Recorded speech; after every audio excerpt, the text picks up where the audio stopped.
Hello and welcome to Catholic Crafty Kids. This is Palm Sunday week. So we are going to see Father probably wearing red because we are going to talk about the Passion of Christ and as well as the journey of Jesus into Jerusalem, which is what the palms are for.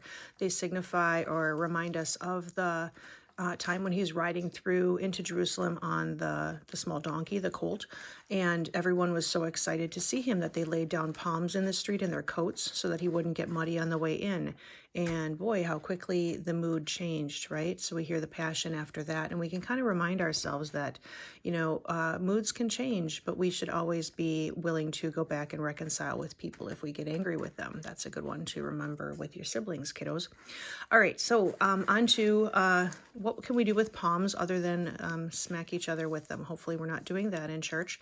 So I've got a few ideas here. We over the years have gradually added more different designs to our repertoire. So this is one that I was taught actually in Catholic school when I went to St. Mary's in Eden. The nuns there were very clever and knew how to do this kind of a design. I'll show you how to do that one. We also sometimes just make crosses out of them. These are some from previous years. And you can, if you have a very small one, you can also just make a little ring, or you can think of it as a crown to represent the Jesus crown of either kingship or thorns, right? These are really simple. So if you have a very skinny piece, what you're looking for is just wrap it up, and then save these little snibbles that fall off, these little stringy bits, because that's what you can wrap around here and then tuck it in, and then you'll have the design to keep. And then, like you can see here, we display them with some of our other crafts, okay, and put them together like so.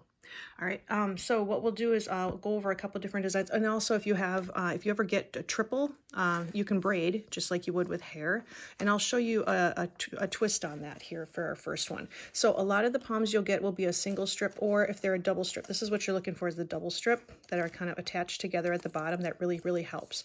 If you get a triple that's attached at the bottom, that's a good one to braid, the regular braiding. This one, so what I've got is I've got two pieces here that are attached at the bottom, and what I've done is just run my fingernail up and split them all the way up. So now I've got 4 pieces. And then what I can do here with this is kind of just a fishtail braid. And the idea with palms is that they're not hair, so you have to kind of bend and you have to commit to an angle. So with a fishtail braid, you want to go from the outside, it crosses over the others, and then this one will cross over to the middle.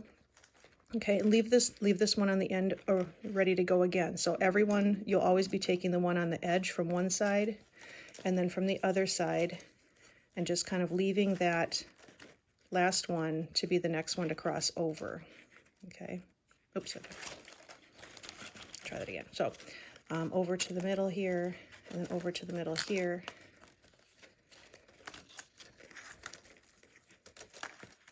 There we go, over to the middle here, over to the middle here. Again, just leaving that last one to cross over each time. Oops, I missed my one. You can see it's a little complicated. Those of you who have youngsters with long hair, you're probably better at this. For me, it's been a little while. My kiddo cut hers off a little while ago. So, and again, just keep going to the middle.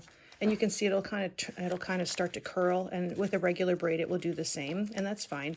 It makes kind of a nice shape when it's all done. And then you can hang this, you can put this anywhere. I mean, you can, like we do here, we put it in a vase, or we often like to tuck them behind our crucifixes around the house, or you can have it as part of an Easter centerpiece. Lots of different ideas there. So as you're getting to the end here, what you want to do is just either take one of those little schnibble strings that you have and use that to finish it off. You can kind of wrap it around the end and then tuck it in on itself. That's one way to do it. Or like you can kind of see I've got some little schnibbles hanging out here at the end. From when I split it, they separated out, and that's fine. And then you can just take those, and you kind of you don't want to braid all the way to the end usually. You want to leave some kind of fringe there. It kind of looks pretty. So just kind of wrap one of these little stringy bits around, and sometimes they snap off, so just grab another one and start working on it again, and then tuck them through. And this is really easy to do when these are fresh. Once they solidify into the shape that you're making, though, they're done. So decide what you want it to look like while it's still fresh. You can start again and go as many times as you need to make it something that you're happy with while it's still green. And then once you've got it, once it dries, it'll be like that. So this is the braid, okay? And then another way to do things is to make a cross. You saw that earlier. So if you have just a single strip or one that's a little thinner, that's not necessarily doubled up, or it can be doubled up, it doesn't matter. So what you're going to do here is you're just going to, almost to the end, you're going to take like maybe, I don't know, the length of your hand or so and bend it downward, okay, like this. And then what you need is a 45-degree angle bent in it right there to get it to go sideways. And then you can cross it over and cross it back. You'll see that, notice that you want most of it to be up above this first bend here. So you'll need a lot of it. And you can, like I said, it's green. You can do it over and over again until you get it the way you like it. So you'll have a cross shape there. And then what you need to do is secure this with the rest of the tail. So a good way to do that is to crisscross over here, up the back, crisscross over that way, up the back, and then, you know, tuck it in again so it secures it so that it doesn't come apart when you're moving around with it. So I've actually got two tails here I'm trying to thread through.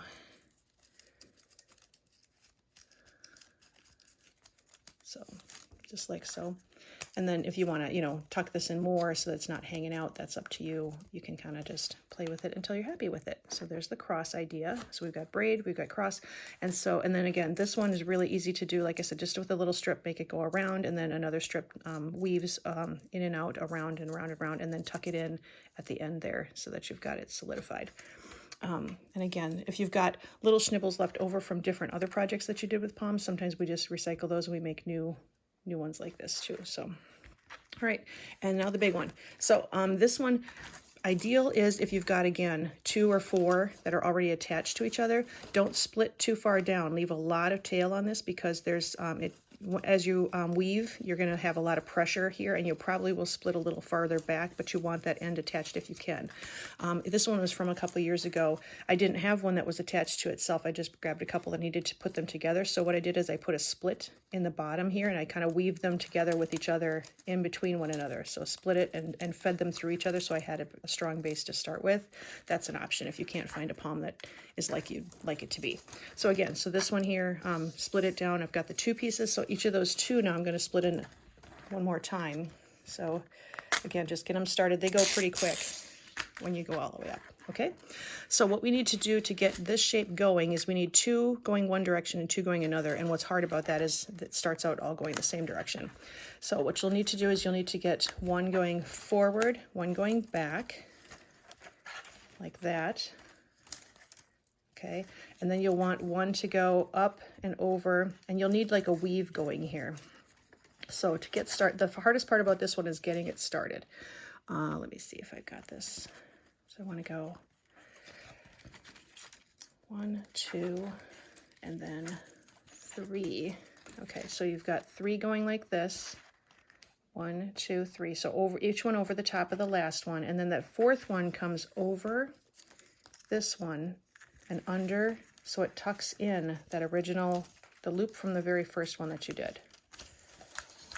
So as you peel that through, then you get like this, like when you fold a box shut, you know, and you don't want to tape it, but you tuck the flaps under one another. That's what you've got going here. Okay, and then you just keep that going. Once you've got it started, it's pretty easy. The easiest one to start with is this last one that you threaded through. If you fold that one back to start the next layer, it'll hold it together pretty well. And then fold the next one, and then fold the next one, and just fold them around in a circle, cyclical kind of. And then your last one each time goes over and through like so. Okay.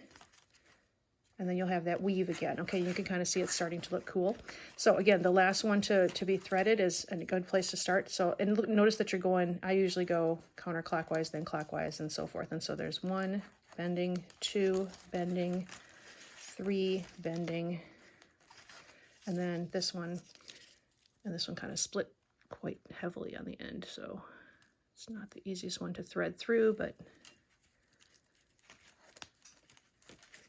You're learning persistence as we go here too. All right, and you can see I'm losing some little stringies here, and I might snap those off because I will use those to secure the end of this when I'm done. All right, so again, then we're bending one. Here, we'll bend this one. Bend this on 1, and 2, and 3. And then feed it through. Oops.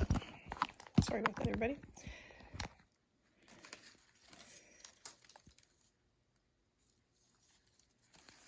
All right, and we keep going. I'm actually going to sneak a twist in this. I'm going to take that one that's kind of unruly here, and I'm going to make that the first one that I bend each time. It really doesn't matter which one you start with. Once you get into the pattern of it, it'll start to hold itself together pretty well. So just keep that weaving going. Bend 1, bend 2, bend 3, and then thread. Okay. And just a hot tip, you know, this is a nice one to do. If you sit in the front pew, Father will notice you and be distracted. So maybe wait until after church to do this one. Or if you're doing it before church starts, that's also a nice time to do it, just to kind of calm yourself and start thinking and get yourself in a praying frame of mind. This is very repetitive, very calming as we do it, as long as it's going well. That's pretty much part of it. So, all right. So as you're getting toward where it's really thin at the top, you'll notice that you're, usually one of these will be shorter than the others. And when you start to run out of nice thick, the nice thickness starts to thin out a little bit, okay, they're going to have a harder time holding each other down and things like that. So you get to where you're wanting to finish it off, all right, and do one more round here. See if I can get this guy through yet. Come on, there you go. Okay, so it ends looking like this. Now you don't probably want to leave it like this. Mostly what we do is we gather up all of those ends, again, like a little fringe here. Okay, so you'll have the weaving part in the middle, and then you'll have that tight part at the bottom. And this is great for, you know, like I said, if you want to put it in a vase, or if you want to put this in a, behind the crucifix or whatever in your house, that's a great tail to leave there. And also it holds it together. So then when you get up here again, take those little fringes that fell off. Those are great for just weaving it together. Okay, so just wrap that around. You can either tie them to themselves, or like I said, if you leave it a little bit loose on that last round, you can tuck it through itself, and it will anchor pretty easily here. Now another option is, if you're really persistent, you can braid all the way up here, and you get to, like I said, where you're starting to run out of them. You can loop them back into, I don't know if you can see this, you can loop them back down and through some of the last couple of layers, and you could do it that way, and that will also finish it off so it doesn't come apart as you're messing with it or trying to put it in for decorations here and there. All right, so have a great week, and happy Holy Week. Exciting.